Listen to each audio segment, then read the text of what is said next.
Okay, this is slide number 8 जिसके अंदर हमने जो है वैल्यू ऑफ सी फाइंड करना सीखनी है।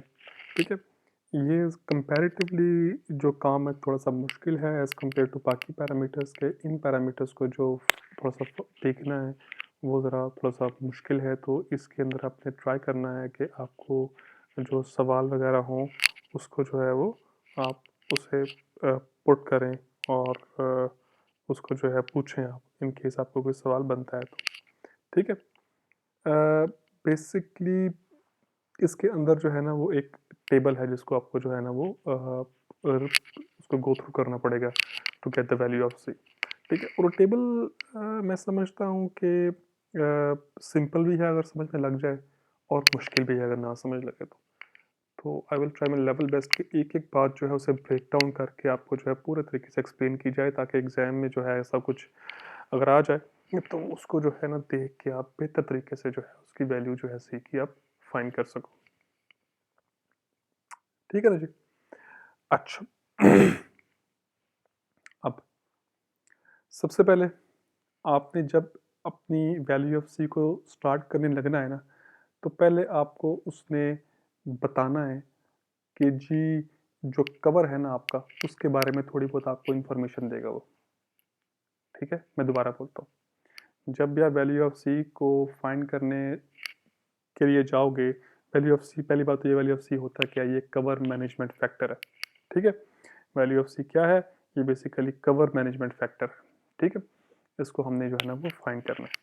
ठीक है, हमने जब स्टार्ट वाली जो स्लाइड नंबर 1 पढ़ी थी, ये वाली, ठीक है, इसमें हमने क्या लिखा हुआ था कि कवर मैनेजमेंट फैक्टर जो है टेबल 5.2 से जो है ना आपने उसको रीड आउट करना है। तो ये एग्जैक्टली जो अब हम पढ़ने जा रहे हैं ये टेबल 5.2 ही है, तो आपने इसको ध्यान से देखना है, सवाल हुआ तो करना है। अब कवर के बारे में वो इन्फॉर्मेशन जो है आपको पहले वो रीड करनी है सवाल में से। ठीक है, आपको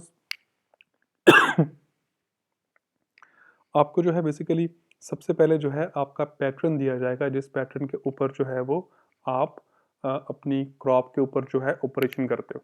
ठीक है, अगर तो आपका ऑपरेशन जो है वो कंटिन्यूअस है। कंटिन्यूअस क्या मतलब है कि आप एक के बाद दूसरा, फिर तीसरा, इस तरीके से कंटिन्यूअसली जो है ना आप उसको जो है बेसिकली आप किसी कवर को जो है वो लेकर आते हो। सही है, आपने एक ख़ास तरह का जो पैटर्न है वो अपनाया हुआ है और आप उसी को कंटिन्यू करते हो अपनी ज़मीन के ऊपर। ठीक है, अच्छा, पहले तो वो दिया होगा। अब जैसे ये है, मैं इसकी मिसाल देता हूँ आपको। पहला कंटिन्यूअस पैटर्न जो है वो कौन से वाला है, वो कॉर्न। ठीक है, इधर फिर उसमें लिखा हुआ है ये है RDL, इसको हम बोलते हैं residual. RD stands for residual. Residual क्या होता है, कोई बच जाने वाली चीज़। ठीक है, और आगे लिखा हुआ है L। L stands for left. ये तीनों ही लफ्ज़ जो है ना एक लफ्ज़ बनाते हैं रिजिजुअल लेफ्ट ओवर, कि आपकी जो क्रॉप थी उसका जो घास घास फूस बच गया था आपका, आपने उसको जो है ज़मीन पे ही रहने दिया।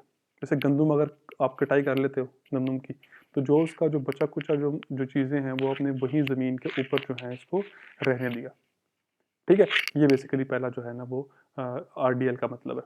आपने पहले कॉर्न लगाई, जब कॉर्न की आपने कटाई कर दी, तो जब कॉर्न क्या होती है, छल्ली होती है ना बेसिकली, आप छल्ली जो है वो निकाल लेते हो क्रॉप में से जो पक चुकी होती है, बाकी जो पूरा जो उसका पौधा होता है वो वहीं पे खड़ा रहता है। ठीक है, तो ये उसका रेजिजुअल है क्रॉन। फिर उसके बाद उसका रेजिजुअल, फिर SPRNG, ये है स्प्रिंग टिलेज, जो नॉर्मली हम ज़मीन को जो है वो तैयार करते हैं, ये है टिलेज। ठीक है, ये स्प्रिंग टिलेज है, इसको नॉर्मल टिलेज ही बोलते हैं। ठीक है, टिलेज क्या होती है कि आप ज़मीन को जो है ना उसके अंदर जो है ना वो हल चलाते हो उसको तैयार करने के लिए किसी और काम के लिए, और जो है ना उसको दोबारा जो है ना वो उसको क्रॉप लगाने के लिए। उसके बाद ये है TP, ये है बेसिकली ये है प्लोइंग विद मोल्ड बोल्ड। आप लोगों ने FFB के अंदर पढ़ा होगा, मोल्ड बोल्ड जो है क्या करता है कि डीप प्लोइंग के लिए ये इस्तेमाल होता है। आपने अगर गहराई में जो है हल चलाना हो तो ये जो मोल्ड बोल्ड है ना ये काम होगा। PP जो है क्या है, ये लिखा भी वास्ते प्लोइंग विद मोल्ड बोल्ड। ठीक है, मोल्ड बोल्ड प्लोअर से जो है आपने इसको डीप प्लोइंग की। अगर आपका ऑपरेशन जो है ऐसा है, क्या ऑपरेशन है, कॉर्न रेजिजुअल को छोड़ दिया, फिर हल चलाया, और फिर मोल्ड बोल्ड से जो है उसको डीप फ्लो किया, फिर दोबारा कॉर्न लगाई, RDL रेजिजुअल लेफ्ट ओवर, फिर उसके बाद हल चलाया, फिर जो है वो मोल्ड बोल्ड से फ्लोइंग की, and this is how you continue doing it. ठीक है। तो ये आपका कंटिन्यूअस जो है ना एक तरह से वो टिलीज ऑपरेशन होगा जो आपने ज़मीन पे किया। इस केस में क्या कहता है वो, जो आपने कॉर्न लगाई थी तो जो उसका रेजिड्यू लेफ्ट किया वो कितना था, 500 किलोग्राम। ठीक है।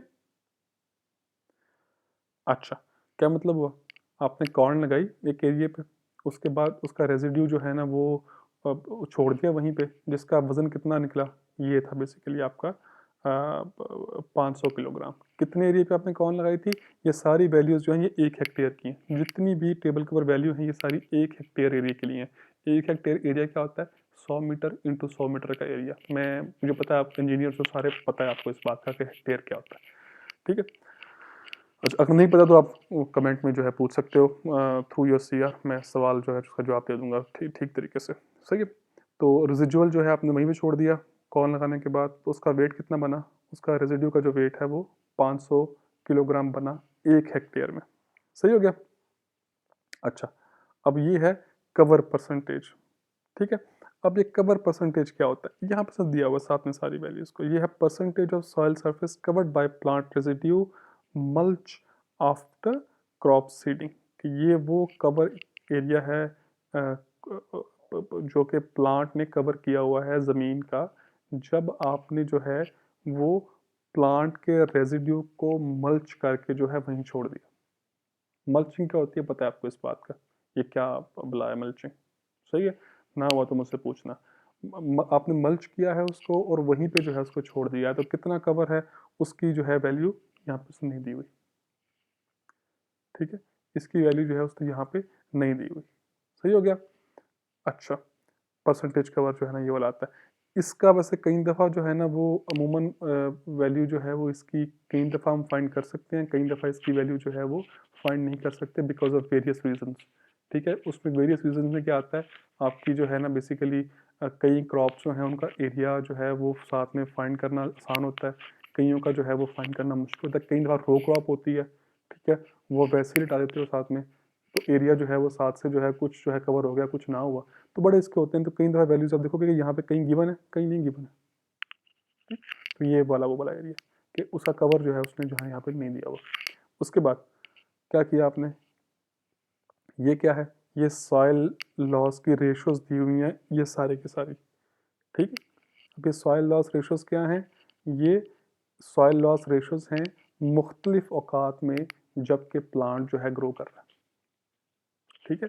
ये सॉइल लॉस रेशोज कौन सी हैं, ये मुख्तलिफ रेशोज हैं प्लांट की जब प्लांट जो है वो बेसिकली ग्रो कर रहा होता है। सही है।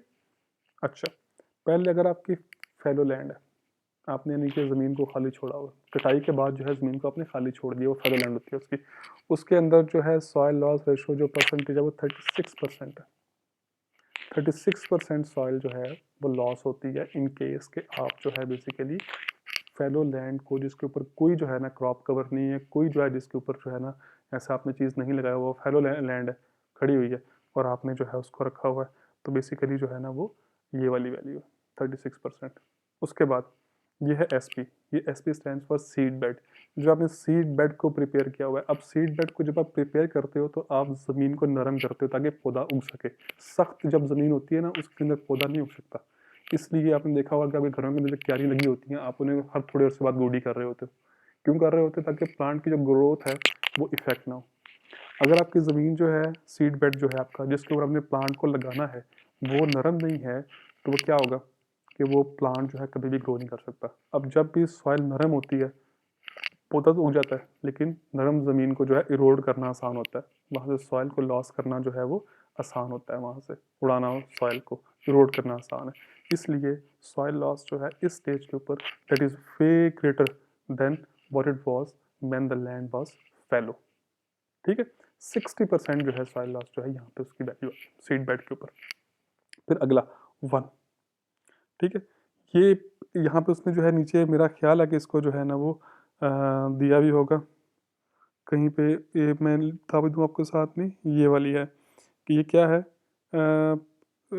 1 वैल्यू जो है वो यहाँ पे उसने लिखी हुई है, इस्टेब्लिशमेंट अंटिल 50% कैनोपी कवर।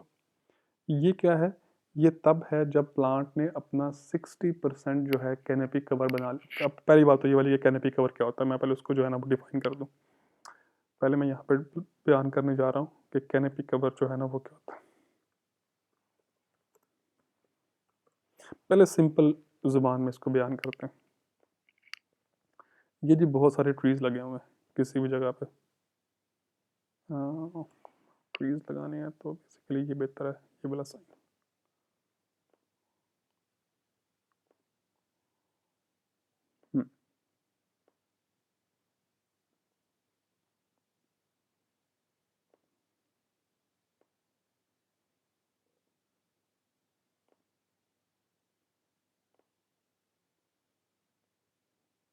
ये बहुत सारे trees, ठीक है। बिल फर्ज ये ट्रीज जो है ना, ये आपने ऐसे लगाए हुए हैं कि ये एक दूसरे के बिल्कुल साथ साथ हैं। ये ट्री ऐसे है और ये ट्री जो है ना ये ऐसे है, ये है आपके ट्रीज, ठीक है ना। और ये क्या है, ये इनके तने हैं जिसके ऊपर जो है ना वो पूरा एक जो है वो बेसिकली एक जो वो है आपका दरख्त वो बनता है, ठीक है। मैं इसको मज़ीद बेहतर तरीके से एलेबोरेट करने की कोशिश करता हूँ, आल्दो मुझे पता है कि मैंने कर नहीं पाना, लेकिन फिर भी मैं अपनी तरफ से पूरी कोशिश करता हूँ। ये जी बिल्कुल एक जो है ना वो ट्री लगा हुआ है, ठीक है। ये इसका आ गया,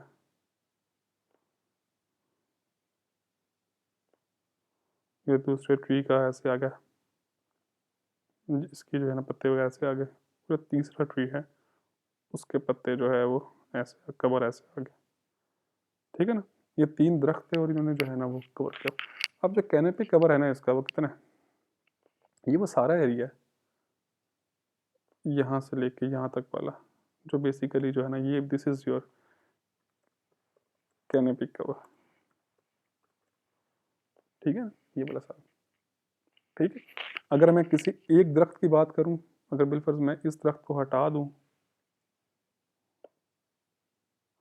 इसको भी हटा दूं, तो फिर जो कैनेपी कवर है इस लाल वाले का, इसको अगर मैं देखूं तो वो जी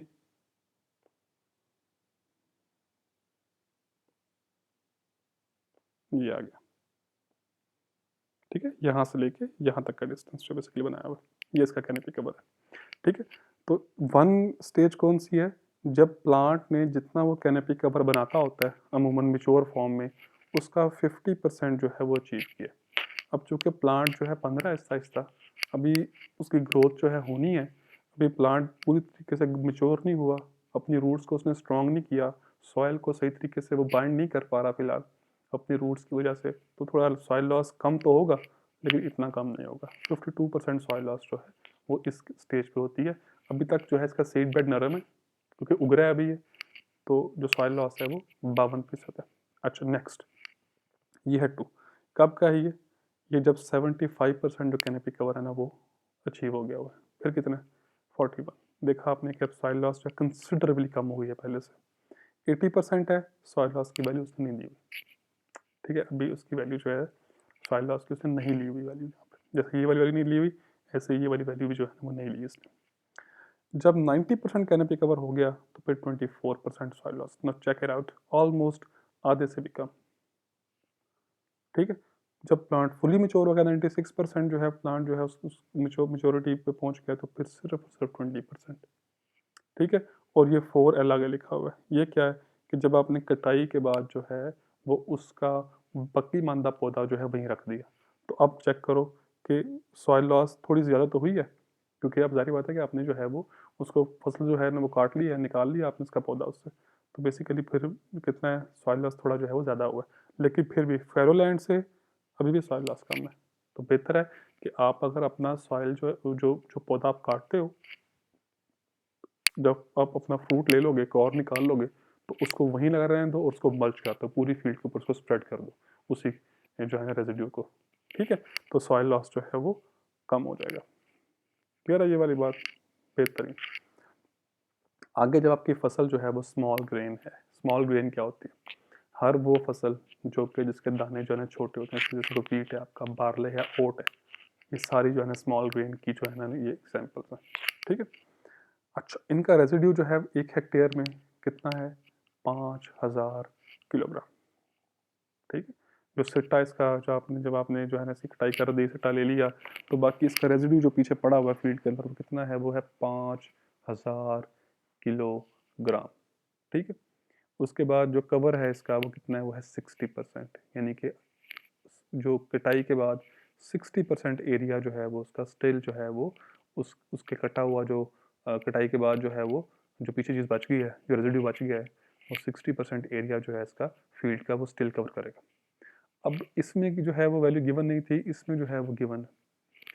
फेलोलैंड के अंदर जितनी सॉइल लॉस हुई वो वैल्यू उसने काउंट नहीं की, वो नहीं ले सका वैल्यू वाली due to some reason.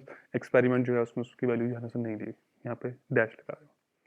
Seed bed जब उसका तैयार हुआ, ठीक है, तो कितनी होगी वो हो गया 16% सॉइल लॉस जो है इस केस में हुआ है, इसका पहले से कम हुआ। ठीक। जब अभी जो है ना वो तकरीबन जो 50% कैनोपी कवर था, तो फिर कितना था, फिर जो है 14%। जब 75 हुआ तो 12%, फिर 7, फिर 4, फिर 2।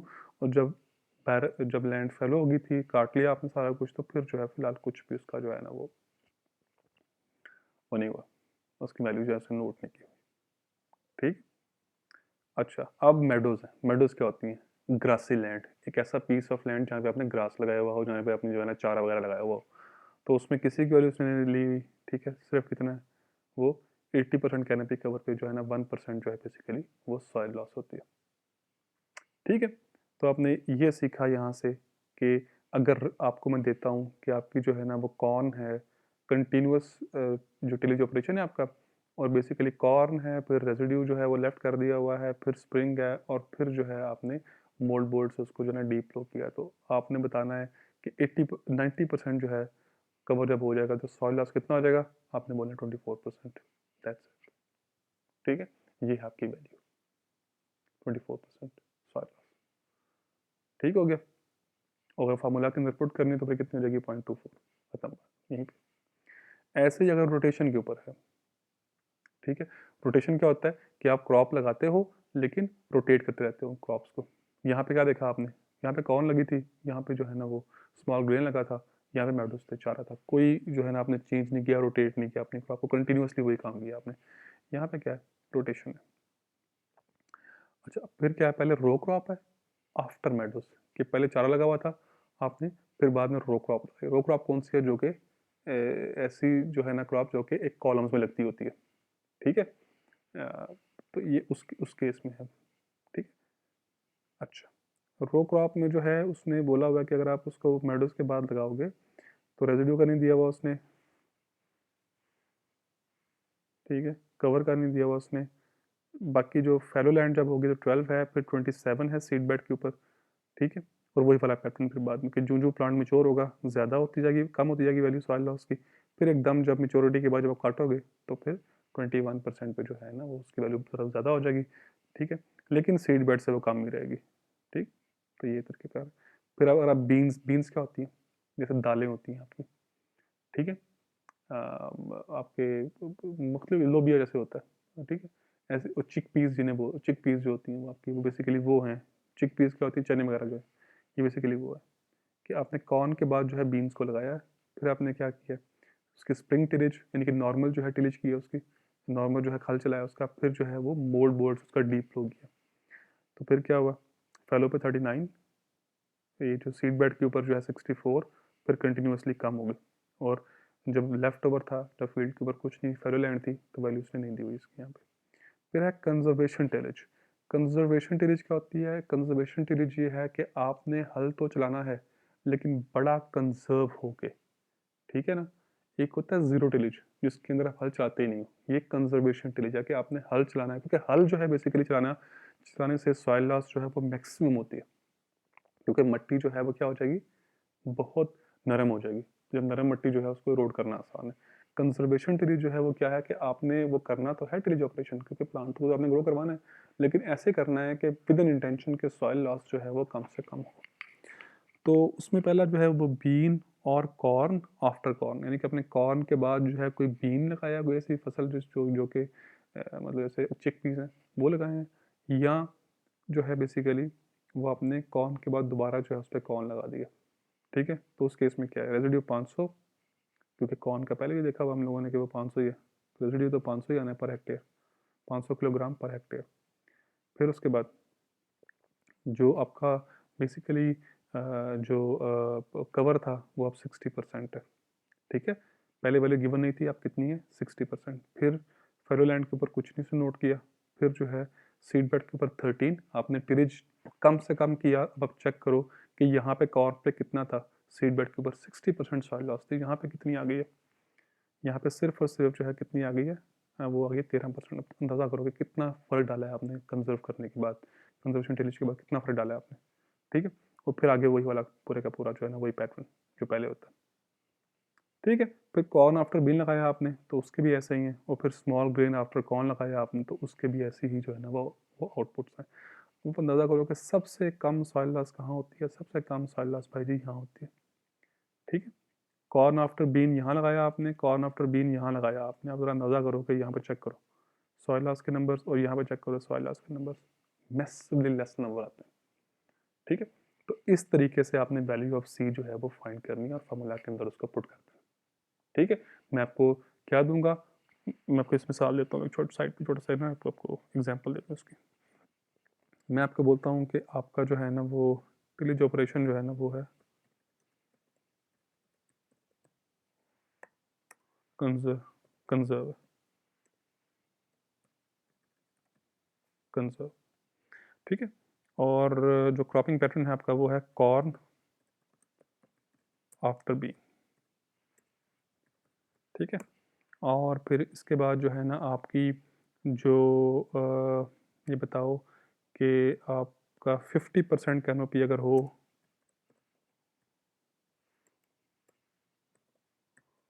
तो वैल्यू ऑफ सी जो है ना वो कितनी होगी।